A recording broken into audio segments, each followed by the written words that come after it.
Thank you for going through all the trouble, Linus, and doing... No, it's no trouble at all. No trouble at all. My pleasure. Of course, and we're doing part 2 here on That Creative Life. I have so many things to say. It's so good to chat with you.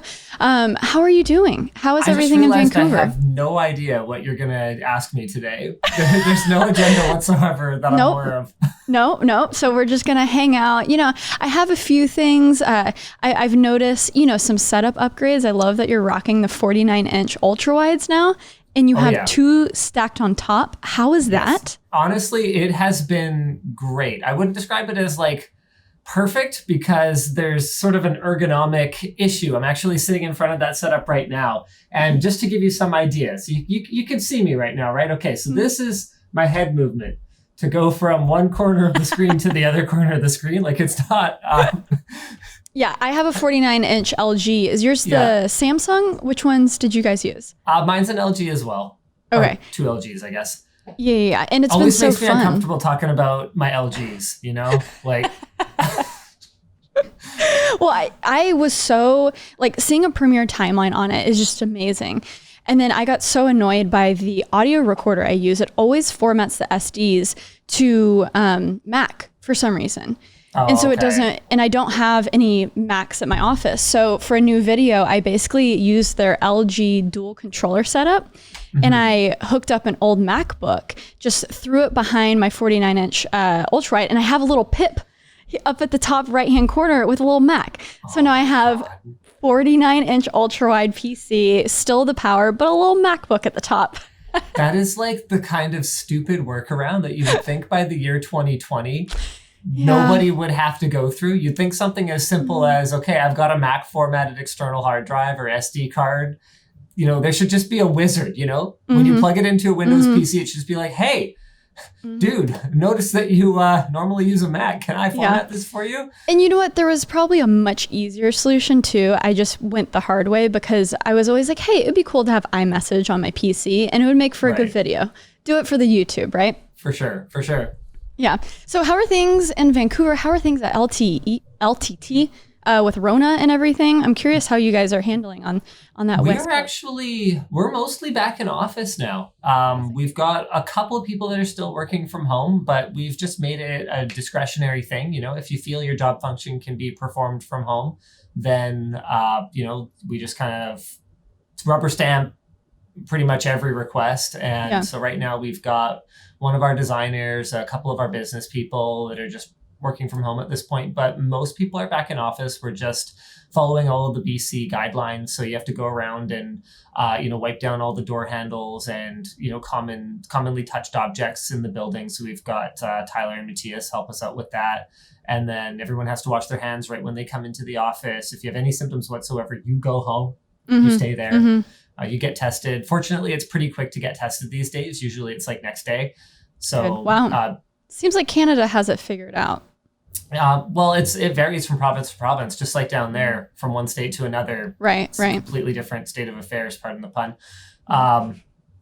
But yeah, we've had a couple people develop sort of flu-like symptoms. Just get them out of here. They go get tested. So far, no one has actually had COVID. So we've been doing just fine. And the good news is that as a technology channel, we've managed to turn some of the struggles that we've gone through adapting to work from home into content. So, well, and I see all the videos in the beginning of you doing things from your home with your kiddos running around, and it was fun to see. It was kind of a new angle. I'm sure people enjoyed that. I had a lot of fun with it for the first 6 weeks. And by then I was like, wow, I am super ready to go back to the office now. And I actually had meant to return weeks earlier, but I got kind of a nagging cough again. And the tests were still taking many days to set up. So I was like, okay, I guess I'll just wait it out. I'll just self-isolate another 2 weeks or whatever. But by the time I came back to the office, I was super ready. Are there any parts of y'all's process that has now changed and will stay? Are you you never used Zoom before, but now it's all Zoom, or, writing scripts, has that changed? Or the productivity software you use? Is anything going to stick going forward? I'd say the biggest change that we've made is allowing people to edit remotely using Parsec. It's a really cool tool, very low latency. We're really pleased with it. And there's a hacky way to get dual screen working. Can you explain, what Parsec is? Because I've watched a few videos that you've mentioned it, but it's such a niche software that I feel like a lot of people don't know, but it seems powerful. It's basically kind of like TeamViewer, but it uses the same encoding and decoding technology that things like Steam in-home streaming or Moonlight use. So it's very, very low latency encoding on the server computer or the workstation, and then very low latency decoding on the other side, to the point where if you've got a really good internet connection on both sides and you're not too physically far away, you can get as little as a frame or two of additional latency. So it is definitely good enough for video editing. The one drawback is that you'll never get the same color depth as you would working on a local display. But one of the workarounds that we've had for that is letting people cut the videos, do music, transitions, all that stuff, and then have someone who's actually in office just then sit down in front of that computer and do a final color pass. So for clarity, people who aren't aware of stuff like this is basically you using the power, using the network from your office, but using that from home. So it's more of like kind of streaming. It's like TeamViewer, but high performance. Right. Yeah. Man, that's crazy. Yeah. A lot of people ask oh, well, that's stupid. Why don't you just stop being cheap, Linus? Why don't you set up your editors with editing stations at their houses? And I was like, okay, for one thing, it would be very, very bad business to, have 2 editing workstations per person that I hire. Right. It's a good thing you're not in charge of a company, because you'd go down so fast. How many cameras would you get per camera person? Camera people already want 3 cameras each. Are you going to give them 6? So first of all, that would be very stupid. Second of all, transferring all that heavy footage around, we shoot a lot of our stuff on Red, is not trivial. It is actually safer because you're less likely to lose footage, which is the worst. So it's safer and more efficient to have everything be on a central server and then everyone remote into machines that have lightning fast access to that central server than it is to have everybody try to access that server from offsite. Because it's a mess once you start spreading out projects in between computers. Whenever I'm reviewing maybe 2 laptops at the same time, I'll have projects across 3 or 4 different laptops. And I'm like, what am I doing? This is a mess. It's a nightmare. It's a nightmare, because then you sit down to do the final edit, and people don't understand how disruptive that is to the workflow. When you sit down to do the final edit and you go, oh no, I need that one webcam clip that I shot on that laptop that, oh shoot, I left that laptop at the office. So now instead of, spending an hour working on it, you've got this disruption in your flow. You spend an hour dinking around going to track down some clip, and then it takes you another 15 minutes to ingest it, figure out, where did I leave off with this? It's incredibly disruptive. So I'm always trying to hack the workflow, and especially with my office. Actually, after I visited you in Vancouver and did that office tour, I was so inspired to just get things rigged up, and we talked about how it's pretty easy to set up a camera or a webcam, start a YouTube channel, but the moment you want to just take it to that next level, it takes so much more work just to get that extra notch, right? And so it took me forever, but I now have rigged lights. So I have aperture 300Ds everywhere, where all I have to do is press a button and I'm ready to record. And it was so fun. Yeah, that was so inspiring to see that. And, I kind of have my own version of it. It's not as crazy as y'all's, but it's helped so much. It helps to just have a solution that is just so accessible and easy. And you're narrowing that gap between having an idea and filming.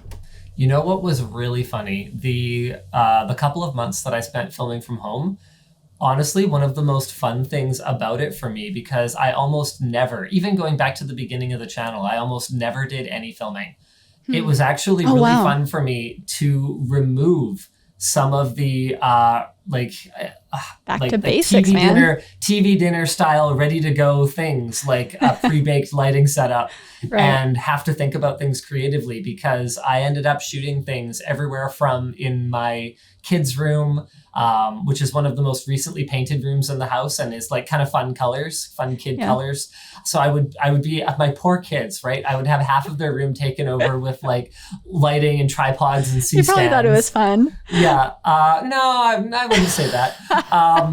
I ended up shooting things in my computer room, nowhere near my computer, because the cable mess, the entire comment section of every video that had my computer set up in it was just like, ew, Linus, that's horrible. You got to fix your cable management situation. Look, I know, but I've got an audio interface. I've got the webcam. I've got the USB hub. I've got the Thunderbolt hub. Like, and you cables. know, the complaining would be more crazy if the audio wasn't pristine and perfect. I think that's the most important thing is audio. Exactly. So I ended up shooting outside, like in my yard. Our news show, Tech Linked, I actually made a habit of shooting that outside in my yard, which definitely has its challenges compared to being in the studio. Like, I have this neighbor that has a habit of playing really, really loud music all hours of the day. And there's this one time I spent, not that long, because it's not a complicated setup, but I did have to go get like a bounce, and I had to go get like a diffusion thing because the sunlight was really harsh. And so it took me probably about 25 minutes to set up. And right as I'm about to press record, I'm like, and they're the kind of neighbor where like, I feel like I've got enough familiarity with them that I could be like, hey, can you turn that down for a little bit? But I've also overheard them like yelling at other people for asking them to turn down their music. Like So the people playing loud music will yell at other people for asking them to turn it down. Oh, okay. So it's like, you just don't want to be that person, but then you gotta make a video because that's your job. Because that's my job. So I'm glad to be back in the studio. That's good. That's very good. And it's been cool to see everyone go through different things. I mean, I honestly just stopped making videos for a couple weeks because I'm trying to set up things to where there is a process, and I've been complaining to my audience probably for a full year of that process and writing down process and hiring people. And I finally rounded that corner, and it feels really good. It feels really good to have things set up, have editors ready to go. I don't touch this podcast for editing. Nice. And it's like a whole new world. I was going to ask you, last time I talked to you, I think you had like maybe like a part-time editor sometimes or something like that. So where are you at now? Yeah. And I was prying you like, what is the secret sauce? How do I do things, Linus? Tell me everything. It's going well. The first priority, I knew the podcast would be the easiest thing to delegate. So sure. I got that off my plate with social and editing. And now I actually have someone who's been doing really well with main channel edits. And that was always a scary thing for me because I was an editor first. But then that's probably what takes 8 hours, out of my day, probably 4 times a week. It's like, if I want to do other things, I got to give that up. So it's been, I think the best advice that I've gotten is just keep going through people, make sure you're straight up with them about process. And so you don't have to start at square one every time. So now I basically have like this Notion page where I'll just send to a new editor. So it's all good and they know where to start. And if they're not good, then I just move on to the next person. So. Wow. Nice. Okay, cool. Yeah. So I thank all of the YouTube community. I was bothering you and Austin Evans and how do you hire people? So thank you all. Just get really lucky. That's the best advice I can give. Yeah. Well, I talked to Austin recently, and it's interesting talking to YouTubers who are kind of writers first, like you. Do you think, what are some of the pros and cons of course, you've been in front of the camera even before, you went all in on LTT, but what do you think are some benefits of being that writer first? Of course, you know how to film and edit, but I imagine there's certain pros and cons. I think that if I had to pick a specialty, actually, no, it's not. Oh, man. Yeah, it's not that simple because there's people who have managed to make, no matter what it is, whether it's camera work, whether it's writing, whether it's editing, there's people who have managed to make their strength shine through and be very, very successful no matter what it is. For the type of content that we make, obviously, I think that a lot of it is in the writing, but that's not an accident. That's because that's our strength. I mean, we have more writers on staff than we have anything else. Wow. We have, so let me just do a quick head count here. There's me, Riley, Colin, Nicholas, Anthony, James, Alex, Jake, and John. That's 9. And then we have another one that is just working on like a visa right now and hopefully going to be joining us. So out of our 31 people, 10 of them are writers. So, but that wouldn't necessarily be the right approach for everybody. Like I could see someone like Marquez being like, you know what, I would say it's a higher priority for, my first hire to be really, really skilled on a timeline or behind a camera. And the process of live streaming and now, you have the WAN show. I'm curious the specific setup that you guys use there. Do you use Zoom and then or Skype and then do you use a cat? Like how, because I'm playing with a live thing. Okay. Like what is that process? So right now since we've started doing the WAN show from quarantine, instead of me and Luke being beside each other, I'm actually using the streaming setup that I set up at home. So I did a video about that, and Epos Vox issued a total takedown of my streaming setup, but I maintain most of his criticisms were things that I either addressed in the video as like knowing that they weren't quite perfect, or they're ones that are fixed already. So it's all good now. It's all good. It's all good, Adam. But I'm actually using that setup. So it's some Canon camera that does like a 720p, interlaced mode, but that you can deinterlace so it looks decent enough.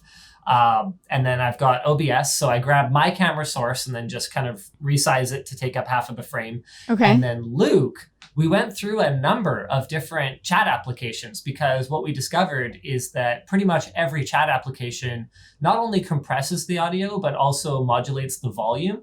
So I was having an incredibly difficult time getting Luke's volume up high enough for the audience, no matter what I did. Even though I have a Go XLR and I have my own audio slider for Luke's audio, I could crank it, just crank everything, and it would never go high enough.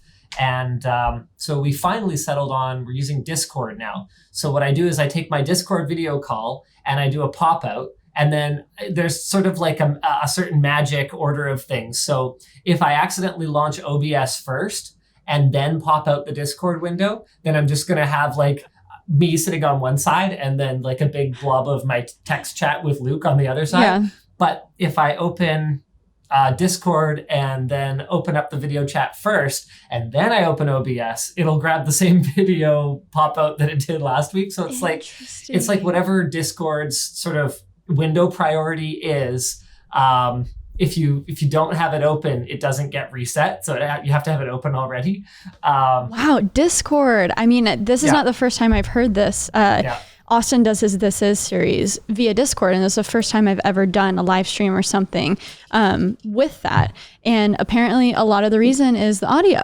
So that's fascinating. Okay, well, you heard it here, guys, Discord. Going back to the writers, I was watching, have you ever seen Patriot Act by Hassan Minhaj? Unfortunately, I haven't. Sorry. Okay. So he does this news show, and it's about pop culture stuff, but they have really awesome graphics in the background. And so even when he's not in the studio, he's been able to transfer his show really well to just him and a green screen for these times. And it started making me think about hiring writers, but I'm not a writer. And you probably know this better than me, because I've obviously, I don't write and I've never hired a writer. But what is the training of someone that might not be familiar with you? Do you sit them down and say, hey, watch the past 100 videos to understand my voice? This is what we're going to do for a tech show. Because, I kind of wanted to experiment something that I could come in the office, shoot 4 episodes of, have kind of a few tech things scripted out, but have someone to, delegate that. Because a lot of my reviews, it takes me forever to write things out. And so now that I've figured out a lot of my process, I'm kind of like, okay, Linus, up next is hiring writers. So tell me how to do that. I think you're going to find that it's the most difficult thing to hire. Really? But maybe part of it is that I have less, it all comes down to sort of where we come from, right? I come from writing. It's the thing I'm most picky about. I mean, I delegated editing from literally video one. Going back to the very first NCIX Tech Tips, the first video of me on the internet, I did not edit that video. Yeah. I didn't shoot it. So maybe it's what you're most connected to is the hardest. Yes. So I was more detached to it. Like if there's a mistake in the edit, I'll look at it and I'll go, hey guys, that was sloppy. Can we improve the QC for next time? But I don't like internalize that. Whereas if there's a mistake in the writing, that's the team that not only do I contribute to still, like we have credits on all of our videos now. So you guys, the audience can see, which ones I wrote myself. But I actually act as like a senior editor on the majority of the stuff that gets uploaded to the Linus Tech Tips channel, almost all of it. So to me, when there's a mistake there, it's like that slipped through both my team and me, both of which reflect on me personally. What I will say is that for me, for where I come from at least, writing is the most difficult thing to hire and train because it comes down to, what you're trying to do. And everybody is going to have completely different strengths. Like there's projects that I could go, okay, this is an Anthony project. Jake could handle it, but there's absolutely no way that I would put Colin on this, and vice versa. This is a project that's right up Colin's alley. Jake could probably handle it. Alex could handle it, but Anthony would have no idea what to do. And the broader our content gets, the more I kind of feel like I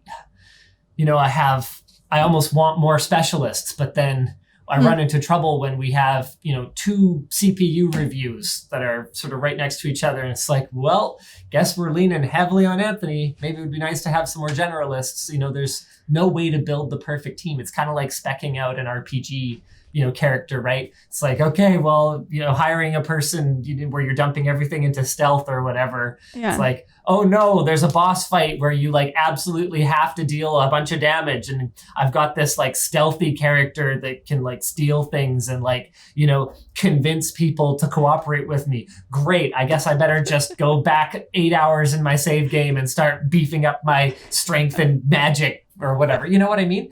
So there's what an analogy, yeah. There's no way to hire exactly the right team. And I think what you're going to find is that the writing, for me anyway, I really do believe content is king. The writing is the most important thing to the health of a channel. You could have a video shot on a webcam, and as long as the content is good and there's good storytelling. I mean, that's one of the things that I really go through with my guys is that it's not about just writing down all the facts. It's about figuring out what the story is.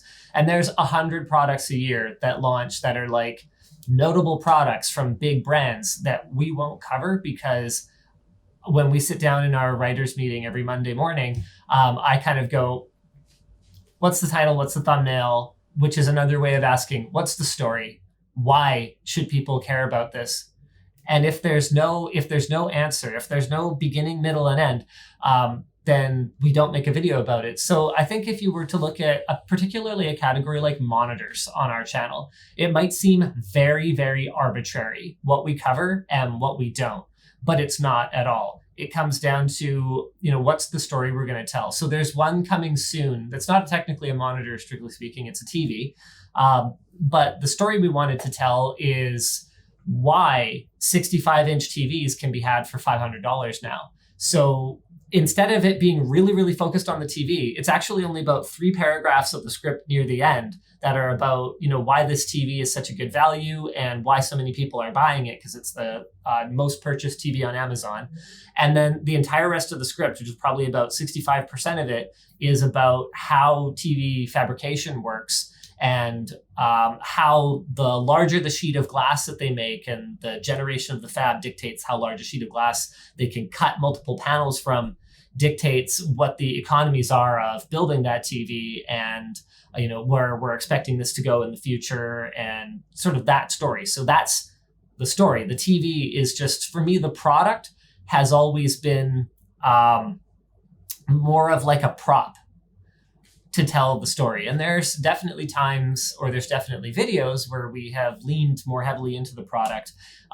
There's one example is I was absolutely desperate to get a video shot last week. And there's this pair of Odyssey, or sorry, I shouldn't say pair. There's an Odyssey gaming headset that's like $900 US. And I was like, well, this is just like, that's kind of a story in and of itself. What could possibly justify a $900 gaming headset? So I did a very product-focused video. But going back to even the very first video about the Sunbeam Tunic Tower, the story was, what are the benefits and, how do you install a large air cooler compared to your stock cooler? Oh, it's going to make your computer quieter. Like, what's the real world benefit for the viewer?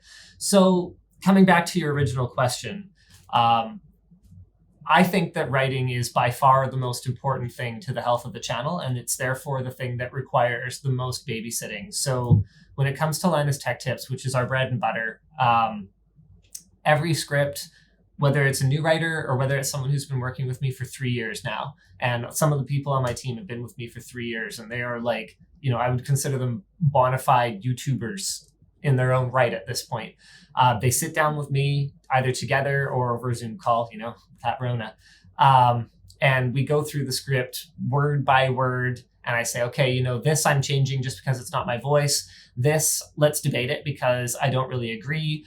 Can you explain this? I feel like this paragraph should be here. So I actually had a kind of a snarky comment on our forum about how, I'm just a talking head and I just read the script. Obviously, Linus says he, edits the scripts, but there's no way.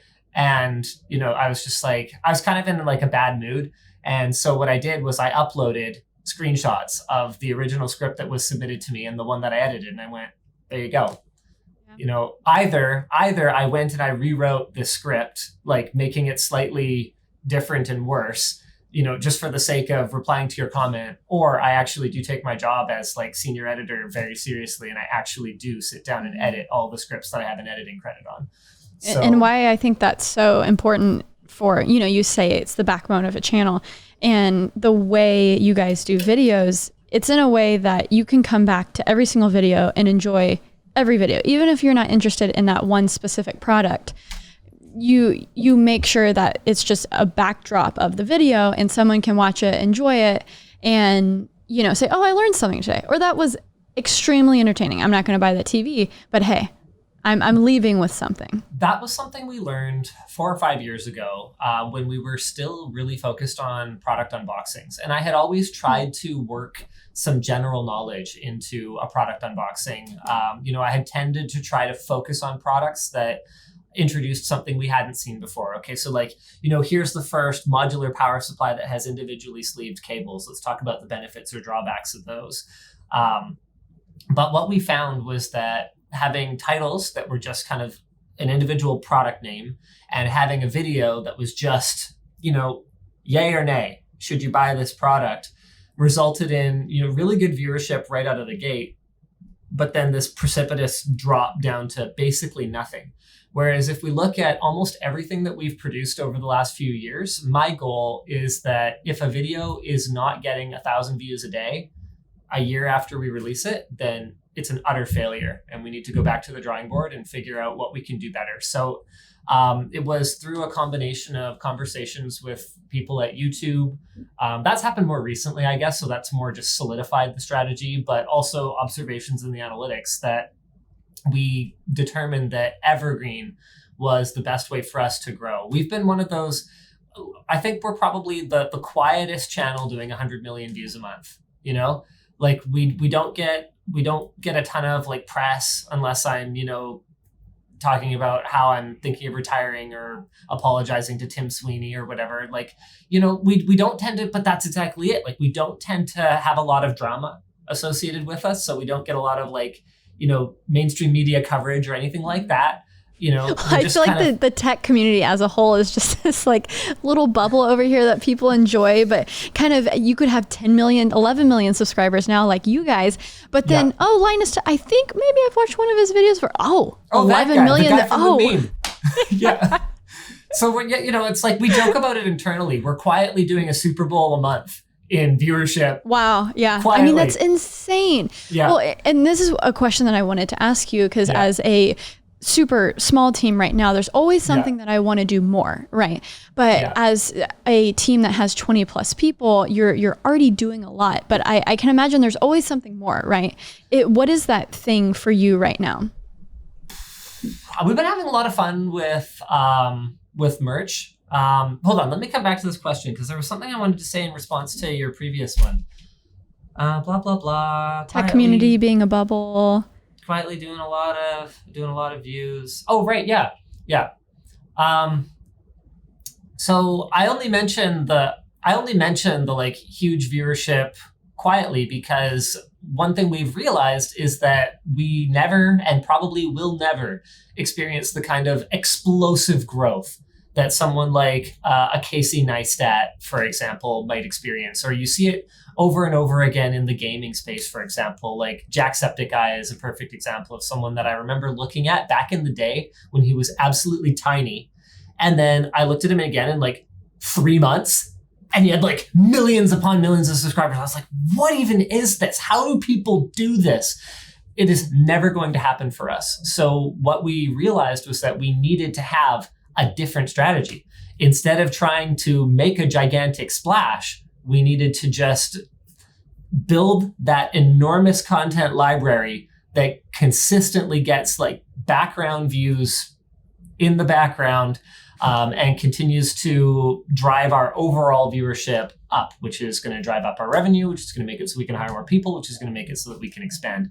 Another thing that I've observed over the years, been doing this so long, dude, like so long, is that it tends to be, and it's not always the case, but it tends to be the ones that rise exponentially also tend to fall faster. And I call it the curve. Everyone succumbs to the curve eventually, but I have found that the slow and steady ones do tend to have a slower and steadier decline when it does eventually happen. And that's kind of what I'm hoping for. I'm hoping to fade into obscurity relatively slowly instead of just wake up one morning and be like, oh, no one wants my tech tips. Well, alrighty then. I guess I better like, start a garden in the backyard. Well, you guys you've done such a good job of developing other talent. So y'all can probably just go on forever. And I mean, Short Circuit, that's a new channel that when I talked to you last, that didn't even exist, which is crazy, So, I asking the question of what more do y'all want to do? But at the same time, I'm like, you guys are doing a lot. You keep adding things and they're successful. Are there any spots that, maybe we should pay attention to that more? Yeah, I think we need a Mac focused channel. In a perfect world, I would love to do it really stealthily so that Apple has no idea it's us. Because they will never work with anything where they know that I am personally associated with it. I guarantee it. When did that start? Well, it never formally started. They have just never replied to a communication from me. And it's obviously intentional at this point, because it's not like you can be Googling tech YouTube channel and not find me somehow, So I make the assumption at this point, maybe this is like ego driven, I don't know, but I make the assumption that if there's a tech company not working with us, it's because they don't want to at this point. Yeah, I mean, you're the destination, the views that you guys pull in, there would be questions. We also do stuff that I know is not popular there. We've done videos on Hackintoshing, for example, in the past. I suspect we would have to scrub every Hackintosh video from our channel. Yes. I suspect we would actually have to scrub a lot of the anything critical of Apple from our channel. They really don't take kindly to... I feel like what I've noticed is yes to all that, but especially the Hackintosh stuff. I think they're really sensitive about that because people who get product are still, they can still be somewhat critical, but they do not like the Hackintosh stuff. Nope. Not at all. And you guys have been doing a lot of that recently, and that's been actually really fun to watch. Yeah. Was that a pain in the butt to build that Mac Pro? Yeah, which one are you talking about? The PC Pro, which is our PC. You just did the 32,000, exactly. You have basically two, but the one that you kind of built from scratch with the cheese grater case. Yeah.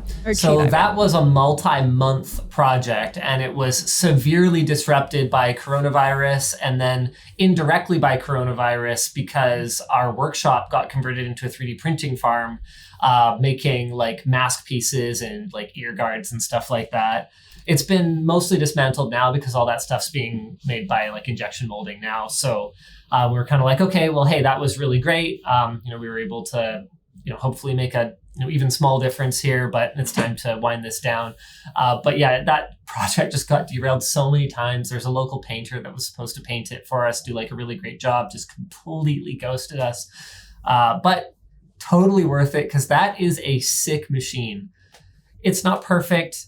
Doesn't have Thunderbolt 3, like that's a downer and a half, but it's still really cool. It's really cool. It's one of a kind. And those are really fun videos to watch. I don't think anyone would trade those types of videos for you getting an iPhone like a week early, so. I sure wouldn't. Yeah, exactly. So it's obviously a conscious decision at this point, Right.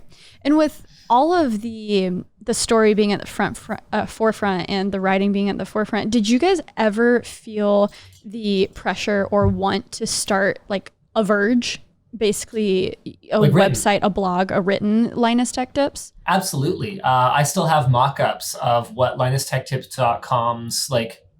So we have a super active forum. It's funny. Forums are dead, right? Not your forum. JK, yeah. linustechtips.com has been steadily growing since we launched it. Wow. Because there is, even though a lot of forums are dying off, it comes down to the philosophy, I think, for a forum. Anyone can put up a vBulletin or IPB forum. It's not complicated, but it comes down to the philosophy. And what we identified was a need for something that's in between super newbie forums where you can go and get a bunch of bad advice, and super elitist forums where there's lots of knowledgeable people, but they're just total jackasses about it and don't want to share any of their knowledge. So Linus Tech Tips Forum is somewhere where our rules are basically summarized as, don't be a dick, Will Wheaton, and be excellent to each other, Bill and Ted. Like that's the core philosophy of linustechtips.com. And so it's like... How many users? I don't even know. It's well over 500,000. I can't remember. It's probably closer to 1 million at this point. So really, if you wanted to become one of these tech blogs, you could so easily just put a layer on top of that, and boom, you're one of the biggest active tech websites. So we mocked it up, and we were looking into hiring writers. So we were looking into even poaching some well-known writers. And what we wanted to do was I actually love what Hardware Canucks does. So they've got their written site and they've got their video content. And sometimes you'll see a written article that is just clearly derived from screenshots and a quick written summary of a video. And sometimes they'll have video content that is clearly derived from like a deeper written article, and they kind of complement each other that way. That was very much the vision that we saw for it. But it was just one of those things where the video business was growing so fast and our team was so small at the time. This is back when we were like 7 people, that it was either I could double down on video where I knew that we could grow the company faster, or I could allow myself to get distracted by this written side of the business that at the time seemed to be going through a big consolidation of written websites and a big shrink. Well, yeah, and if you look at the ones who've gotten the biggest, it's the ones with the best video teams. I also underestimated how long of a tail there would be on written. Things like Tom's Hardware and AnonTech, talking to the guys, I don't actually know that many people from Tom's Hardware, but AnonTech I do. And they're still bullish on written going forward. Like the more sites have dropped off, the more need there is for someone to be that authoritative written voice. And I'm like, that is a very different way of thinking about it that I hadn't considered. And hey, maybe I should have made that investment, 5 years ago or whatever. In the same way that I think you can throw captions on a video clip is probably the same way why written still isn't dead, because you're on the subway or, you're in a place where you can't listen to audio. So you want something passive, right? I'm letting you know a secret. Yeah. I prefer written content. I don't watch videos. So you don't sit there on YouTube for hours just watching and watching and watch. Wow. I watch almost no YouTube. Exposed. I know, right? Okay, in the last few moments, if you can answer this in 2 or 3 minutes, when it comes to monetization, and it's a big question, monetization, you obviously have like things on lock with your sponsors. 2 sponsors a video, you do one up front, you do one in the end. It's in a way that people, it's short and sweet enough to where they're not going to skip it. And it's in a way that, okay, hey, maybe I do need that. I think y'all do it really well. When it comes to things like the WAN show, or maybe getting sponsors for your conference, the LTX Expo, the ancillary sponsorships, I'm curious, does that stem from your already existing relationships from YouTube? And then you say, hey, we have a podcast and we have this, or what is it just kind of all over the place? Because I know a lot of my friends, podcasts are everything. And it's kind of like, okay, if you're in a podcast network, that's when you get the easy ad money, but sometimes it's hard to build those relationships to do anything outside of cookie cutter YouTube. Oh man. What would you describe as cookie cutter YouTube? I guess the Squarespaces of the world. You know what to expect. They're signing up for one a month for a year, right? Got it. Okay. But then for the, hey, Squarespace, we actually have this over here and this over here, it might be too much of a big question. So it's more down to time, really. What I found was one of the biggest hockey stick moments for Linus Tech Tips was when I hired a business person on my team, like not trying to work through, I'm nothing against agents or agencies, but the problem that we've run into the past with things like that is that there's like turnover and it's not within your control. When I have someone on my staff, I'm not in control of them, like not in like a weird way, but I am somewhat guiding our collective destinies where we're on the team, right? They're focused on Linus Media Group Incorporated and its intellectual properties. And I am focused on keeping them happy. So, one of the things I ask myself at the end of every year is, how do I make sure that Linus Media Group, well, first I ask myself, do I want to keep this person? And if the answer is yes, then what I ask myself is, how do I make sure that Linus Media Group Incorporated is the most sensible decision for them to make for the coming year? So I kind of treat every year like rehiring someone. And so with that sort of control over our destiny, you get that kind of focus and that knowledge and that synergy, to use like a horrible business term, where my business team can act almost completely independently of me at this point. So whether we're going out to a brand that we worked with on, a pre-roll or like a video integration and saying, hey, you guys have some really cool stuff coming up. Do you want to show it off at LTX, RIP LTX 2020?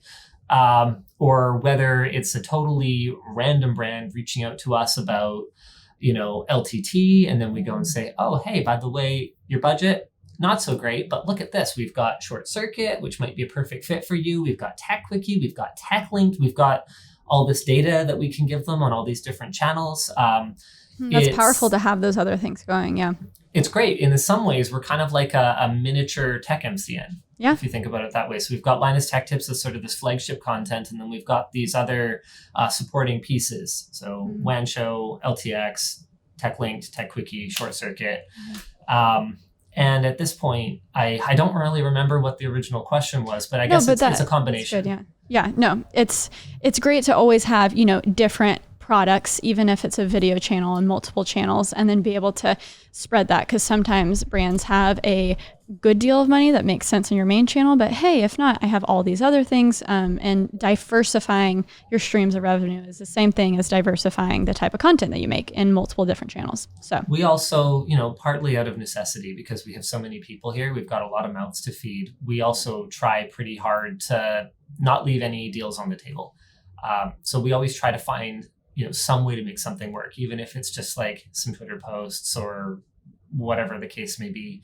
Obviously, if we have, a problem with the product or the service, we'll reject a sponsor outright, or we'll walk away from an existing sponsor. We had one sponsor a number of years ago. I'm not going to name any names. I'm not like a public dirty laundry airing kind of character. But it was a clothing company that we were getting complaints from our viewers that it was very hard to cancel their account. And we were like, hey, you guys need to fix this. We gave them a warning or two, and the complaints kept cropping up. So we just canceled them. So that's another thing that we've worked really hard on over the years. So we'll reach out to sponsors. We'll have sponsors reach out to us. And then we make sure that anyone that you see on an ongoing basis on the channel is one that we're not getting complaints from our viewers about. So as soon as that starts to happen, we either expect to see immediate change to the policies or the customer service at these companies, or we'll just stop working with them. And I think that's given our viewers a degree of trust. Like if we're endorsing it, then it's probably okay. It might not be the best value in the world. I mean, it's no secret that a Dorco razor back in the day, if you bought a gigantic bulk thing of them, was a better deal per razor than Dollar Shave Club. But that doesn't mean that Dollar Shave Club, with the value add that they have, which is, the regular deliveries and all that stuff, so you don't have to think about it, that doesn't mean that they're a bad product. It just might not be the best bang for the buck. And so we don't expect every sponsor to be the best bang for the buck. We just expect them to do what they said they would, when they said they would. Yeah. And I said that I would let those guys have audio bleed over from this podcast for their podcast 5 minutes ago. So I'm probably going to have to bail. Linus, thank you for being on That Creative Life. Everyone check out all of their channels in the show notes below. And until next time, guys, thank you for listening. Linus, thank you.